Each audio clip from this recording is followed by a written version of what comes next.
d'abord exprimer mes remerciements les plus chaleureux à la presse qui a répondu présente à cette invitation de déclaration de ma modeste personne.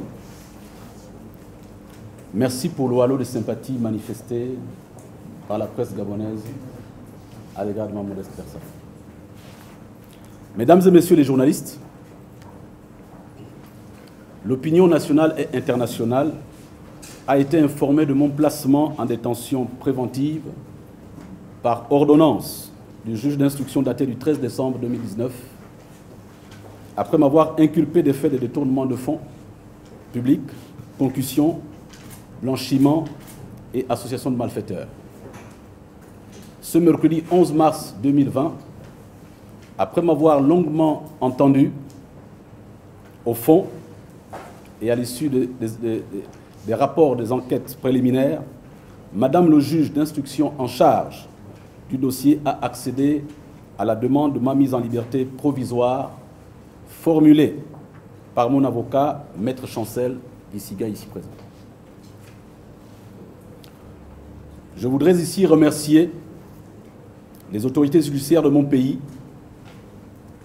pour avoir accédé à la dite demande et d'avoir cru en la sincérité et la pertinence des garanties de représentation que j'ai présentées.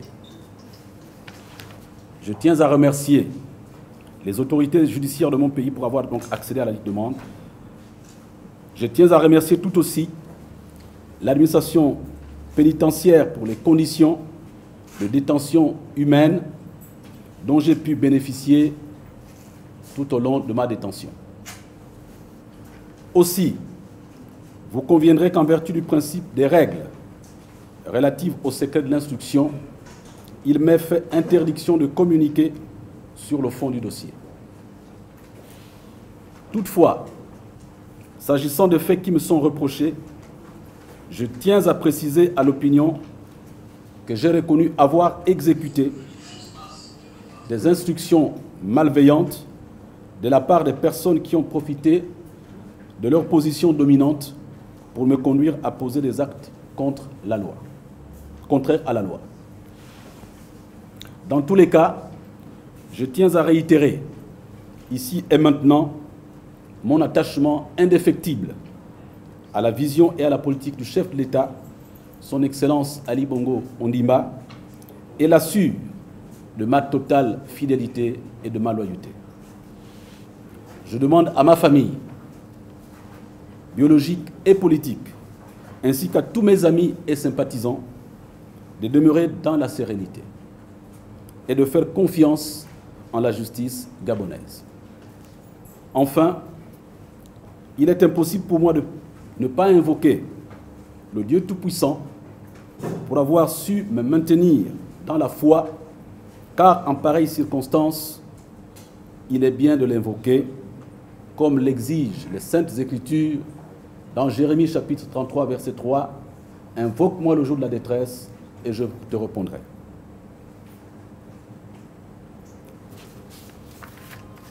Je vous remercie, mesdames et messieurs, pour que vive le Gabon éternel.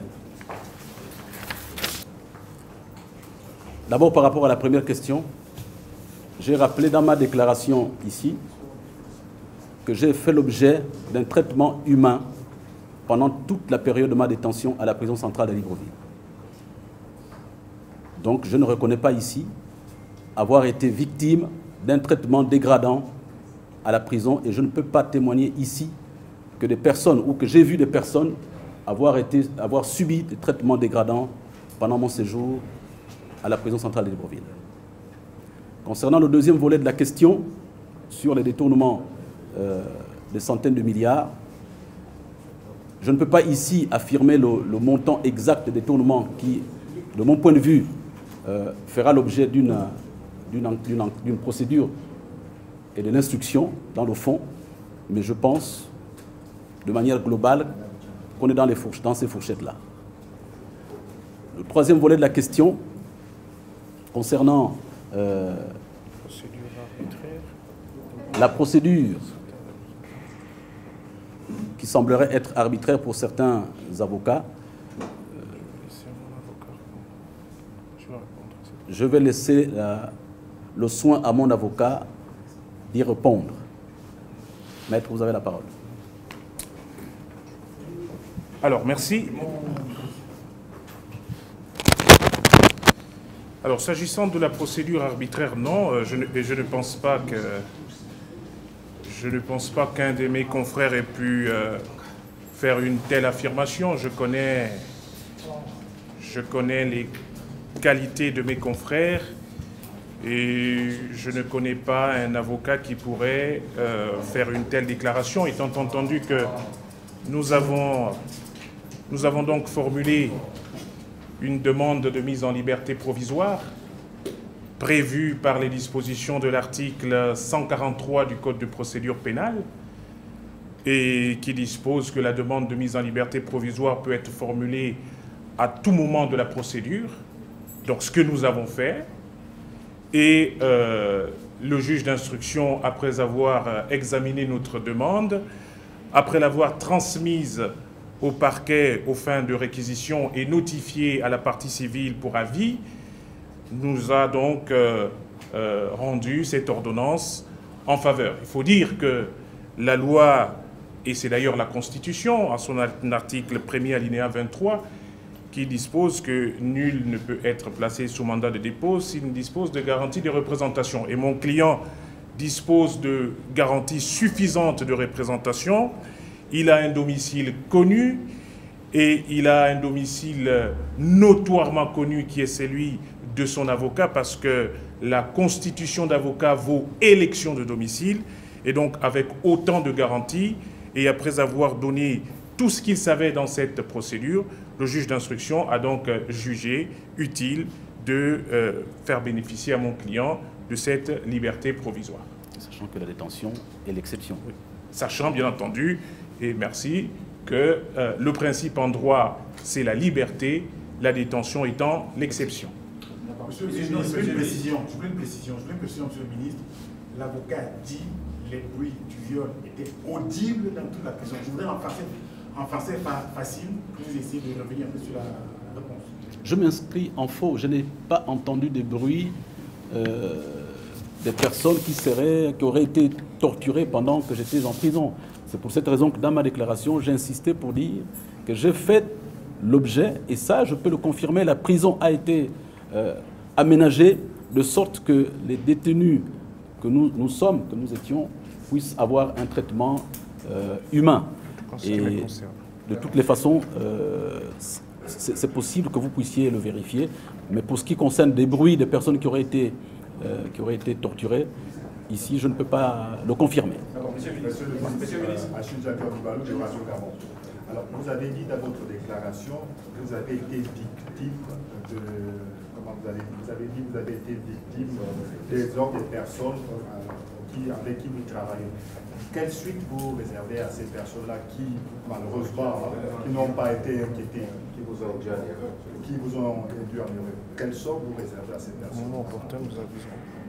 Au moment opportun, nous aviserons, mais ça fait partie justement des discussions de fond par rapport à l'instruction. Et ici, je suis astreint à ne pas communiquer par rapport à la suite de la procédure qui demeure de toute façon entre les mains de la justice gabonaise, en qui j'ai totalement confiance. Monsieur le ministre, Frédéric Moussunda de Média 241. J'ai une question comme mon confrère de l'AFP à 3 voulets. La lettre du continent a parlé de mercenaires français emmenés par M. Brice Achoui, la truche Alionga, excusez-moi, et M. Aïk Noni. Les avez-vous rencontrés, vu que vous avez eu des rapports avec eux? Savez-vous pourquoi ils étaient présents à Libreville? Ensuite, un schéma de déstabilisation est apparu sur Internet. Après les différentes arrestations, on y voyait plusieurs actions déclenchées en guerre civile au Gabon. Savez-vous si ce sont les Français qui l'ont élaboré? Par rapport à la première question concernant l'arrivée des mercenaires, nous l'avons appris. Mais à la question de savoir si je les ai rencontrés, je ne les ai jamais rencontrés. Par contre, d'après ce que je sais, la lettre du continent les a qualifiés de mercenaires. Mais moi, l'information que j'ai eue de là, c'était des anciens militaires français qui étaient venus dans un cadre de sécurité, pour une mission de sécurité. C'est tout ce que je peux dire par rapport à ça.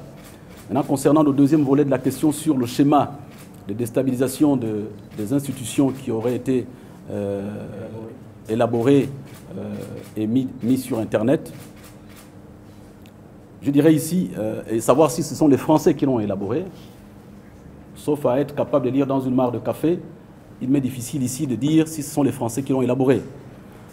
Par contre, ce que nous pouvons savoir au regard de l'actualité, au regard de ce qui se passe dans notre pays, même si nous, au niveau de la prison centrale, nous n'avions pas suffisamment de communication avec l'extérieur, à part par le truchement de nos avocats, mais nous savons clairement, au vu de ce qui se passe, qu'il y avait un plan de préparation, de soulèvement des populations. Maintenant, à la question de savoir si j'ai participé à la mise en place de ce plan, je n'ai jamais participé à la mise en place de ce plan, je n'ai jamais pris part à une réunion de mise en place de stratégie de déstabilisation, mais à la question de savoir s'il en existe, oui, il existe un plan de déstabilisation des institutions pour éventuellement un coup de force. Vous avez des informations sur les personnes, les identités des personnes qui l'ont élaboré? Justement, je reviens pour dire, sauf à être capable de lire dans une mare de café, je ne peux pas savoir qui l'a élaboré. Mais si le plan de déstabilisation, heureusement qu'il a été, je pense, désamorcé par les autorités et puis par les forces de sécurité et de défense. Donc aujourd'hui, tout ce que je peux dire, c'est que ce plan n'a plus d'effet pour nous. Jean-Pierre Solomba de Télé Africa. Ma question s'adresse à l'avocat. Aujourd'hui, Noël Mbomba a bénéficié de la liberté provisoire. Je voulais savoir quel est le point de vue du procureur de la République. Le point de vue du procureur de la République, il est dans le sens de la mise en liberté, parce que comme je vous ai indiqué tout à l'heure, lorsqu'on formule une demande de mise en liberté provisoire, elle est déposée donc au juge d'instruction. Le juge d'instruction donne avis, donc notification à la partie civile, ici qui est l'agent judiciaire de l'État, et également communique le dossier au procureur de la République pour ses réquisitions. Les réquisitions du ministère public, donc le procureur, ont été favorables à cette mise en liberté provisoire. Et donc, si ces réquisitions ont été favorables, c'est que le ministère public, le procureur, a estimé que M. Mbomba ne présentait pas un danger à la paix publique et qu'il pouvait donc bénéficier de cette liberté provisoire. Voilà. Merci beaucoup. Merci beaucoup.